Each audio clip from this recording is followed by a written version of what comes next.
Syria सुर्खियों में है और दुनिया खौफ में। इसकी वजह यह है कि जंग के बादल हैं कि छटते नहीं।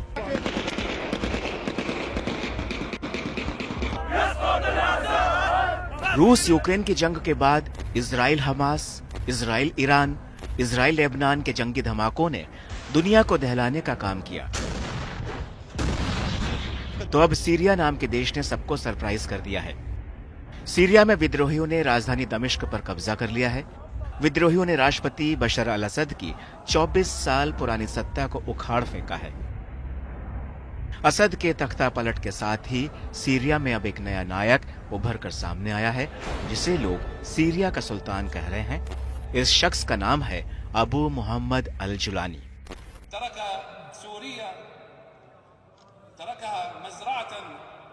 जुलानी के खौफ से राष्ट्रपति बशर अल असद देश छोड़कर भाग गए और अब सीरिया की कमान जुलानी के हाथ में है।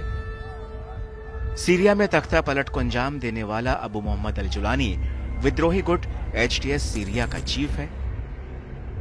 जुलानी की हैसियत, कैफियत, दहशत और ताकत का अंदाजा इसी बात से लगाया जा सकता है कि अमेरिका ने साल 2017 में जुलानी पर 84 करोड़ 67 लाख रुपए का इनाम घोषित किया था। तो आइए अब तफसील से जानते हैं कि आखिर कौन है अबू मोहम्मद अल जुलानी।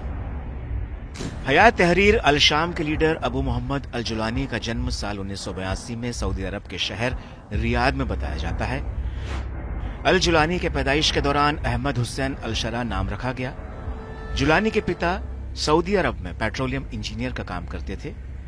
उस वक्त जुलानी महज 7 साल का था जब उसका परिवार सीरिया की राजधानी दमिश्क में जाकर बस गया था।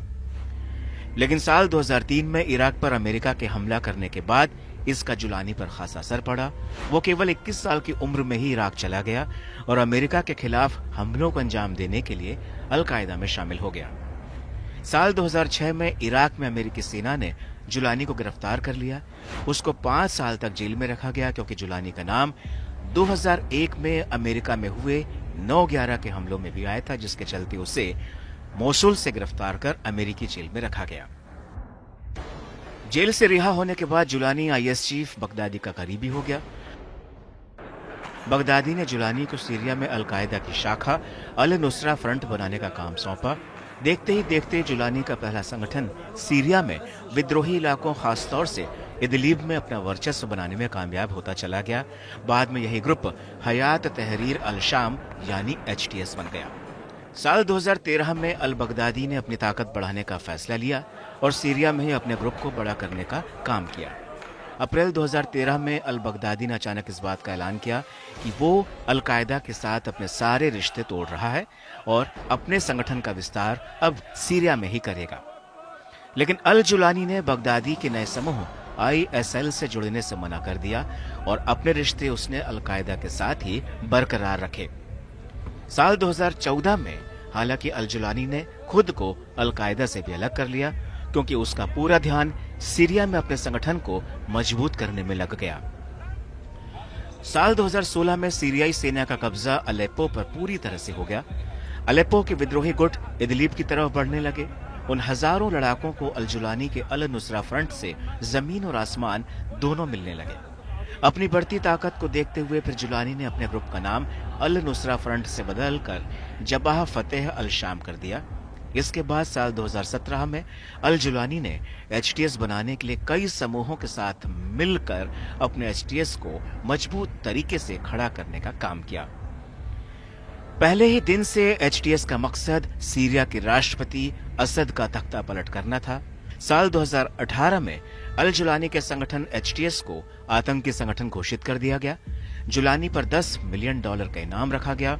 तो वहीं जुलानी ने उस दौरान अपनी छवि बदलने की कोशिश की। उसने एक इंटरव्यू में कहा कि उसका मकसद बेगुनाह लोगों की हत्या नहीं है। अल जुलानी ने जरकावी और बगदादी की पहचान से भी पीछा छुड़ाने की कोशिश की। उनसे खुद की तुलना से इनकार किया। जुलानी ने कहा कि वो सीरिया में ऐसी सरकार चाहता है जहां की जनता अपना नेता खुद तय करे। अब बड़ा सवाल यह है कि रूस, ईरान के होते हुए सीरिया में जुलानी कितने वक्त तक बना रहेगा और क्या सीरिया की सूरत बदलने की नई जंग जुलानी जीत पाएगा?